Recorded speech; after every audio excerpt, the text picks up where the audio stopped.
आप लोगों को बता देना चाहता हूँ। बाकी आपकी आवाज, आपके मुंह से निकला हुआ एक एक लफ्ज हमारे कानों में गूंजता है, हमें सोने नहीं देगा, हमें बैठने नहीं देगा, हमें रुकने नहीं देगा, हमें ठहरने नहीं देगा। हम आपको विश्वास दिलाते हैं कि जिस लड़ाई का बीड़ा उठाकर आप लोगों ने इस लड़ाई को शुरू किया है, चाहे आप जेल में चले गए होंगे, लेकिन तुम्हारी बातें हमारे कानों में आज भी गूंजती हैं, हमारे दिमाग पे खटखट खटखट की घंटी बजाती है।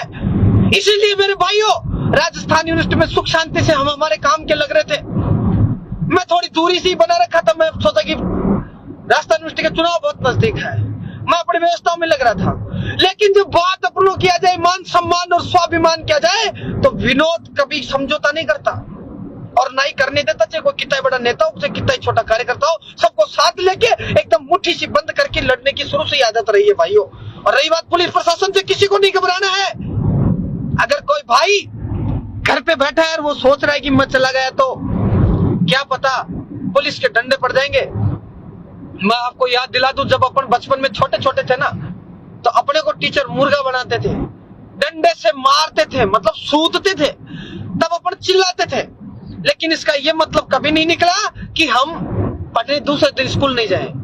हम स्कूल जाते थे, हम परीक्षा देते थे, हम पास होते थे। तो भाइयों, हमें ठहरना नहीं है, पुलिस के डंडों से डरना नहीं है, बल्कि मेरे भाइयों घर से निकल जाओ तुम लोग, कोई दिक्कत नहीं है। पुलिस के डंडे इतने खराब नहीं होते, जिसको पुलिस के डंडे पड़े हैं वो आदमी ठीक हो जाता है, वो आदमी ठीक हो जाता है। और डंडों की कोई बड़ी बात नहीं है। अपन लोग संवैधानिक दायरे में रह करके अपना जो आंदोलन है, अपनी जो मांग है, उसको उठाएंगे।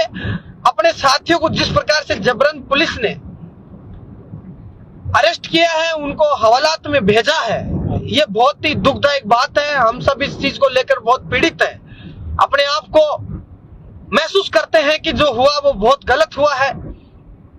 अब हमें शांत नहीं बैठना। मैं ये आप सबको शपथ दिलाता हूं, इस लड़ाई में यदि तुम्हारा 2 रुपए खर्च हो तो करो। अगर तुम्हारा मानसिक रूप से कोई परेशानी आती है तो आने दो। मानसिक कोई बात है, कोई ज्ञान की बात है तो वो शेयर करो, ज्यादा से ज्यादा लोगों को भेजने का काम करो। मैं बता दूं आपको, पहुंचते ही हम लोग वार्ता करेंगे। मैं मुश्किल से 1 घंटे में पहुंच जाऊंगा, क्योंकि करीब 30 किलोमीटर दूर गाड़ी रोक दी जाएगी। उसके बाद में पैदल जाऊंगा, कैसे जाऊंगा वो हम लोग तय करेंगे बाद में, लेकिन गाड़ी बिल्कुल भी नहीं जाने देंगे। वो करीब 30 किलोमीटर के लगभग अब ले जाता, लेकिन अब इस पे नाम नूम चारों तरफ लिखे पड़े हैं तो नहीं जाने देंगे वो लोग। किधर चलना है? सीधा? अच्छा सुनो, महुआ के लिए सीधा जा रहे हैं, महुआ के लिए सीधा, महुआ के लिए सीधे। तो साथियों, हम लोग बहुत ही रणभूमि के करीब पहुंच चुके हैं और मैं चाहता हूं कि आप सब लोग घर से बैठे बैठे भी आशीर्वाद देने का काम करें। तो अकेले भी दुकान को जचा देंगे तगड़े तरीके से। बहुत से साथी लोग अपने मौके पे आरोदा भी पहुंच चुके हैं, बहुत से लोग आरोदा पहुंच चुके हैं और बहुत से लोग रास्ते में चल रहे हैं। चारों तरफ से मेरी बातें चल रही हैं लोगों से, और अपने जो प्रतिनिधि लोग हैं वो भी लगातार टच में हैं। सब लोग सकारात्मक हैं। बस सबका यही कहना है कि लड़ाई रुकनी नहीं चाहिए। इस लड़ाई को आर पार के उसमें स्थिति में लेके चलो और अंजाम इसका जो होगा वो निश्चित रूप से सकारात्मक होगा। और देखिए, कोई भी लड़ाई अपन लड़ते हैं, कोई भी लड़ाई क्यों ना हो, उसमें स्ट्रगल करना पड़ता है, संघर्ष करना पड़ता है। अगर यूं ही घर पे बैठे बैठे अगर खाना मिल जाए तो कोई लावनी नहीं करे, कोई खेत में खोदी नहीं करे, सीधी रोटियां मिल जाए तो भाइयों 6 महीने उसके लिए भी प्रयास करना पड़ता है। और कोई भी आंदोलन हो, कोई भी संघर्ष हो, किसान आंदोलन से हमें इस बात का संकल्प लेना चाहिए, इस बात का जो है हमें सुझाव लेना चाहिए, ज्ञान लेना चाहिए। किसान आंदोलन से सीख लेनी चाहिए कि किसान आंदोलन में जो हुआ वो आप और हम सब लोगों को पता है। 1 साल तक वो आंदोलन चला, उसके बाद में केंद्र की सरकार को झुकना पड़ा था और किसानों की जीत हुई थी भाइयों, मांगे भी पूरी हुई थी। तो मैं आप सभी से यही कहना चाहता हूँ कि आंदोलन कितना भी लंबा चले, मैं आपको मेरा बैग दिखाया नहीं, मैं बैग दिखा दूं। मैं पूरे 1 महीने के राशन और शासन सिस्टम के साथ आया हूँ। पूरे कपड़े, पूरे मेरे जो जितने भी बोरिए बिस्तरे हैं, सारे पैरने, ओढ़ने, नहाने धोने सहित सारे भाइयों हर प्रकार से हम तैयार होके आए हैं। आप लोग भी तैयार होके आ जाओ। अब जब मैं 1 महीने का रुक सकता हूँ तो समझ लो मैं 1 साल भी रुक सकता हूँ। और महीनों महीनों के आंदोलन और धरने पहले भी किए हुए हैं विनोद भदौली के, और विनोद भदौली आपका भाई पूरी मजबूती के साथ रहेगा, इसमें कोई अतिशोक्ति नहीं है, चाहे कोई भी कीमत चुकानी पड़े, हम हर स्थिति में तैयार हैं। पेज अरे पे नहीं चलेंगे, अरे तो सीधा तो गाड़ी रोक देंगे। तो मेरे भाइयों, मैं ज्यादा कुछ नहीं कहना चाहता, आप लोगों से यही कहना चाहता हूँ कि आप लोग भी जैसी जैसी व्यवस्था हो, आप लोग निकल जाओ घर से निकल करके और आ जाओ रणभूमि में। रणभूमि तुम्हें पुकार रही है, आने वाली पीढ़ियां तुम्हें याद करेंगी और आने वाली पीढ़ियां तुम लोगों पे विश्वास करती हैं कि हमारे नौजवान, मेरे को लोकेशन बताओ किले चल अरे जो तो आरो तो आई गो, अरे आरो थोड़ी है महुआ गो, ये महुआ है। अच्छा 1 मिनट ऑर्डर कर ले और एम कहते भाई अब तो अपनी प्रशासन से। अब मेरे भाइयों, सरकार एक बार चेंज हो गई तो फिर 5 साल सब लोग सो जाएंगे, कोई मतलब नहीं निकलेगा। और इन मंत्रियों की बातों में बिल्कुल मत पड़ो, मैं विश्वास नहीं करता किसी भी कीमत पे। आज तक अगर इतना विलंब अपने मामलों में हुआ है, अपनी मांगों में हुआ है, तो वो उसके जिम्मेदार ये मंत्री लोग ही हैं, ये मंत्री लोग ही हैं उसके जिम्मेदार। इन मंत्रियों ने अपनी बंटीदार लगाया है, हम लोगों को रोकने का काम किया है, हमेशा किया है, एक बार नहीं अनेकों बार किया है।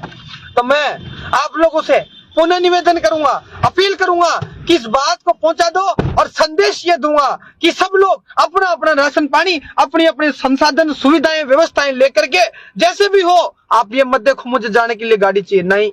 आप ये मत देखो मुझे जाने के लिए कोई मोटरसाइकिल चाहिए, नहीं। आप बस और ट्रेन के माध्यम से आ सकते हो, आप 5-10 किलोमीटर पैदल चल के मौके पे आ सकते हो। मेरे भाइयों, याद रखना, अब नहीं तो कभी नहीं। मुझे याद है पहली बार जब राजस्थान की राजधानी में लोग इकट्ठे हुए थे लाखों की संख्या में, उस आंदोलन को किस प्रकार से अंजाम तक पहुंचाया था, उसकी एक एक चीज का मुझे पता है, एक एक उसकी लाइन का, एक एक स्टेप का मुझे पता है।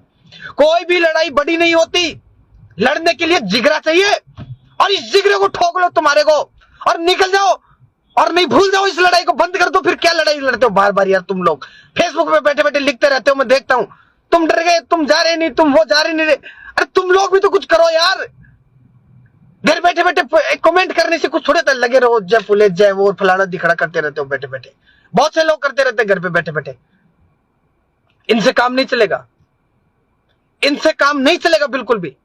बाहर निकलना पड़ेगा, लड़ना पड़ेगा, और जो भी चैलेंज आए उनका मुकाबला करना पड़ेगा, सफल होना है तो, और नहीं कोई मतलब नहीं है।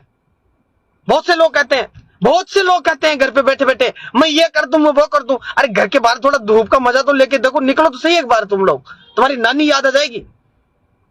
और जो आते हैं जिनमें लड़ने का जुनून है, हौसला है, उन लोगों के बारे में पता लगा लो, वो लोग आरोदा के आसपास में हजारों की संख्या में है। पुलिस कभी उन्हें इधर से उधर भगाती है, कभी उधर से उधर भगा रही है। लेकिन मैं आपको बता दूं, अगर सुबह तुम तमाम लोग भी पहुंच जाओगे, सब लोग पहुंच जाओगे, तो पुलिस को वापस भेज दिया जाएगा।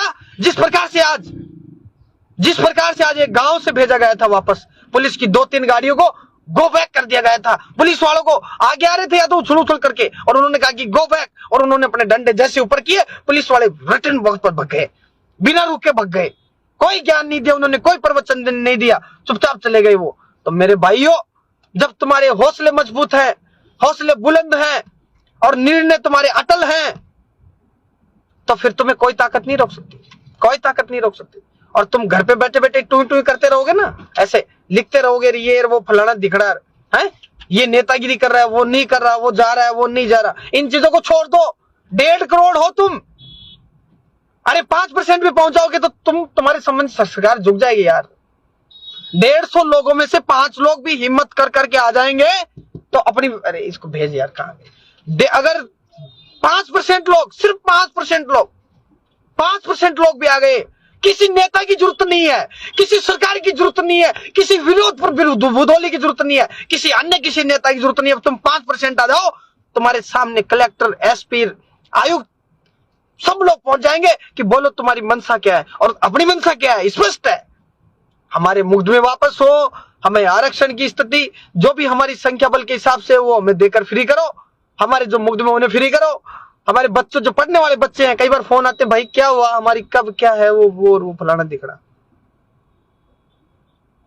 कब क्या है, इन नौजवान पढ़ने वाले बच्चों का क्या कसूर था? इन्हें उकसा करके भेज देते हो और फिर तुम सारे नेता तुम्हारी गुटबाजी में लग जाते हो। और मेरे भाइयों बहुत गलत हो जाएगा, अनर्थ हो जाएगा।